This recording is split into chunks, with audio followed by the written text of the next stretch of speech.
Advance করে টাকা দিতে হবে না। সর্বপ্রথম নাম্বার শর্ত, রোগী ভালো হলে টাকা দেবেন, রোগী ভালো হবে না 1 টাকাও লাগবে না। 2 নম্বর শর্ত, যাদের বাড়িতে অল্প বয়সের মেয়ে দিয়েছেন বিয়ে, 1 বছর 2 বছর 10 বছর, দুঃখের বিষয় মায়ের গর্ভে কোনো সন্তান আছে না, বাংলাটি ভারত ডাক্তার কবিরা সেকেন্ড দেখাইছেন, বলছেন না হতে পারবে না, মাথা গরম করে বাড়িতে আসছেন, মেয়েটাকে ডিভোর্স বা তালাক দিতে করবেন। স্বামী স্ত্রী উভয়কে খাওয়ার জন্য জংলা 2টি করে গাছ এবং 41 দিনের ওষুধ দিয়ে ফ্রি খাও মাংনা। ওষুধ খাওয়ার পরে 90 দিনের মধ্যে যদি মায়ের গর্ভের সন্তান আসে, তাহলে মুসলমান হলে মসজিদে মিলাদ মাহফিল করে দেবেন, হিন্দু হলে মন্দিরে হরিউট করে দেবেন, বড় বক্তব্য শেষ। 3 নম্বর যে রোগীটা নিয়ে আসবেন, যাদের বাড়িতে প্যারালাইসিস রোগী আছে, প্যারালাইসিস রোগী ছিলেন নাকি একবার? 2 নম্বর গেল, 3 নম্বর গেল, 4 নম্বর বুবা রোগী ছিলেন, বুবা এখন কথা বলতে পারে না, ভারত এবং বাংলাদেশ ভয়ঙ্কর মিলে যদি বুবা রোগী থেকে ভারতবর্ষ থেকে আমার ঠিকানা আসে, আপনাদের এলাকাতে থাকলে উনি আসবেন, টাকা লাগবে না। রোগ ভালো হলে কথা বলতে পারলে টাকা দেবেন, 21,000। রোগ ভালো হবে না, কথা বলতে পারবে না, 1 টাকা দূরে কোথায় রোগীর বাড়ি 1 গ্লাস ঠান্ডা টিউবের পানিও আমি হেকিমের জন্য হারাম সুরের রক্তের সমতুল্য। তবে কলিক্ত করেন ভাঙ্গা কবিরাজ না বাবা। অল ইন্টার বাংলাদেশে 5 লক্ষ হেকিম কবিরাজের মধ্যে আমি ছিলেন একজন। সুন্দরভাবে এখানে রয়েছে বাংলাদেশ সরকার কর্তৃক অনুমোদিত মিডল পয়েন্ট আমার শরীর, উপরে রেজিস্ট্রেশন নম্বর 1880। আমার নাম হেকিম মোহাম্মদ জাফর ভাই, সাবেক সেনা সদস্য, বলা বক্তব্য শেষ, সোনার বাংলাদেশ। আসলে অনেকের প্রশ্ন করে হেকিম সাহেব আপনার প্রবীণাত রোগী চিকিৎসা করেন উপস্থিত জায়গার ভিতরে রোগী চিকিৎসা করা যায় না? আচ্ছা, যে বাড়িতে পারবে শিখে গেলে পারবে না কাকা? পারবে। কবি বলছে কলম যত দামি হোক, ওই কলমটা লিখতে লিখতে কলমের কালি ভরে যায়, বিদ্যার বিদ্যান্ত হয় না। মানুষ অস্ত্র জমা দেয়, ট্রেনিংবাদ জমা দেয় না। তাই উপস্থিত জায়গার ভিতরে চেনে না, চেনানোর জন্য জানি না, জানানোর জন্য আমি 3টা রোগী ডাকবো।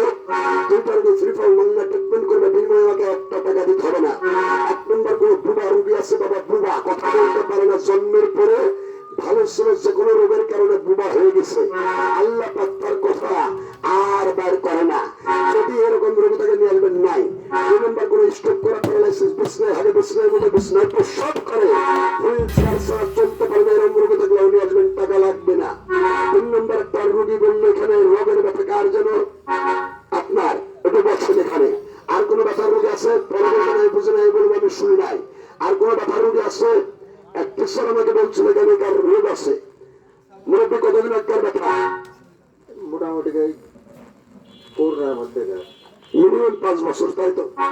ডাক্তার দেখান নাই, কাজ হয় না, তাহলে ডাক্তার কাজ না, ওষুধ করবে, খারাপ হচ্ছে আপনার নিচ্ছে।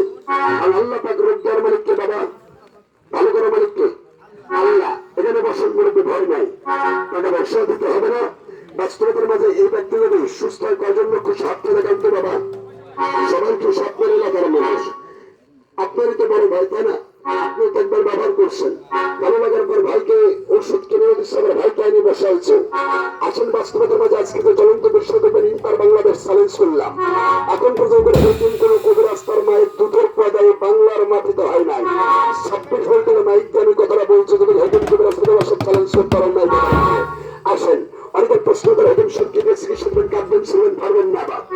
চিকিৎসক আমার 42 বছর বয়সে কোরআন, পাক কোরআন, দিল কোরআন, আল কোরআন, আফজাল কোরআন, আল ফুরকান, গীতা, বেদ, বাইবেল, রামায়ণ, মহাভারত, ত্রিপিটক, ইঞ্জিল শরীফ রিসার্চ করে 1 নম্বর এলাম জয়তুনের তেল, 2 নম্বর কালাজিরার তেল, 3 নম্বর ভান্নার তেল, 4 নম্বর নিমের তেল, 5 নম্বর সরিষার তেল, 6 নম্বর আগুনের সূত্রা, কালো ধুতরা, মনিরাজ গাছের ফুলকে একত্র করে তামার দাগে মাটির চুলায় 3.5 ঘন্টা জ্বালিয়ে আমার নিজের হাতে তৈরি করে বিসমিল্লাহ কেমিক্যাল কোম্পানির সৌজন্য প্রস্তুত করে নাম দেওয়া হলো নিউ শক্তি সুধা ব্যথার তেল।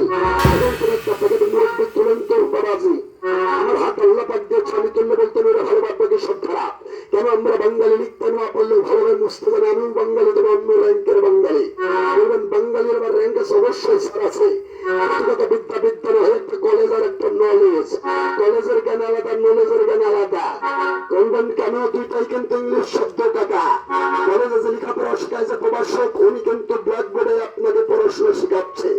আসলে উনি কিন্তু বই লেখক নয়, আর যে বই লিখেছে উনি একজন কবি, গড গিফটেড পাওয়ার, যাকে বলা হয় জ্ঞানী। তাই বলছে মুখস্থ বিদ্যা বিদ্যা নহে, বাস্তবতার মালিককে তুললেন প্যাকেট আপনি। এটা ভালো হলে সদ্য ভালো হবে না, এটা ভালো হলে সদ্য ভালো হবে। আসল প্যাকেটটা খুলেন, প্যাকেটটা খোলার সঙ্গে সঙ্গে পাবেন একটি লিফলেট বা বিজ্ঞাপন, যে বিজ্ঞাপনের ভেতরে আমার 3টা মোবাইল নাম্বার সহ বিস্তারিত তথ্য সহ বিস্তারিত বিবরণ সহ দেওয়া আছে। করে লুক এট দ্য ব্যানার, ব্যানারের দিকে লক্ষ্য করলে পাবেন সুরার সুরে যেমন আছে